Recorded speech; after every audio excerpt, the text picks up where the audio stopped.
రైతు రాజ్యంపై పార్లమెంట్ లేదా అసెంబ్లీలో చర్చ పెడతామని విపక్షాలకు సవాల్ విసిరారు సీఎం రేవంత్. 9 రోజుల్లో రైతు భరోసా నిధులు జమ చేశామన్నారు. తొలి ఏడాదిలోనే 60,000 ఉద్యోగాలు ఇచ్చామని చెప్పారు. వచ్చే ఎన్నికల్లో 100 అసెంబ్లీ 15 ఎంపీలు గెలిపిస్తామని, తెలంగాణలో మళ్లీ ప్రభుత్వాన్ని ఏర్పాటు చేస్తామని ధీమా వ్యక్తం చేశారు.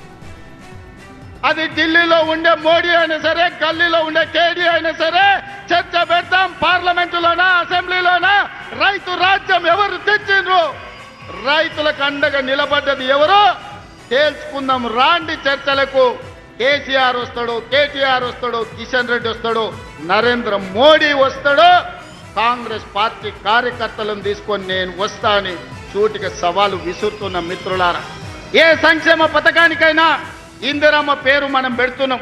హైదరాబాద్ నగరంలో పేదవాళ్లకు 5 రూపాయల భోజనం పెట్టాలని, పేదవాళ్లకు కూలి పోయే వాళ్లకు పొద్దున్నే టిఫిన్ చెయ్యడానికి క్యాంటీన్లు పెట్టి ఇందిరమ్మ పేరు పెడితే ఈ తలమాచిన దద్దమ్మలు సోయిలేనోళ్ళు ఇందిరమ్మ పేరు పెడతారా అని ధర్నా చేసిండ్రు. ఒక్కనొక్కని బట్టలు ఇప్పదీసి కొడితే తప్ప ఇందిరమ్మ గొప్పతనం వాళ్ళకు అర్థం కాదు అని చెప్పి నేను ఈ సందర్భంగా తెలియజేస్తున్న మిత్రులారా, ఇవాళ నేను సవాలు విసురుతున్న కిషన్ రెడ్డికి, కేటీఆర్కు, కేసీఆర్కు, నరేంద్ర మోడీకి.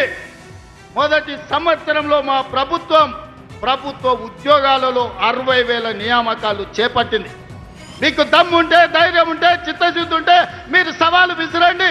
60,000 మందిని ఇదే ఎల్పీ స్టేడియంలో తెచ్చి తలలు మొత్తం లెక్క పెట్టిస్తా. ఒక్కటి తగ్గినా మీ కాళ్ళ ముందు క్షమాపణ చెప్పి నేను బయటికి వెళ్తా. इन लोगों के तरफ से आपको मैं वादा करना चाहता हूं, आने वाले चुनाव में 15 parliament seat, 100 assembly seat Telangana में जिताएंगे.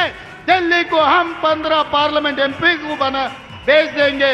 100 एमएलए को जिता के यही दोबारा हम सरकार बनाएंगे. आपके जिम्मेदारी सोनिया जी को, राहुल गांधी जी को, प्रियंका जी को, केसी वेणुगोपाल जी को आप यहां पर लेकर आना.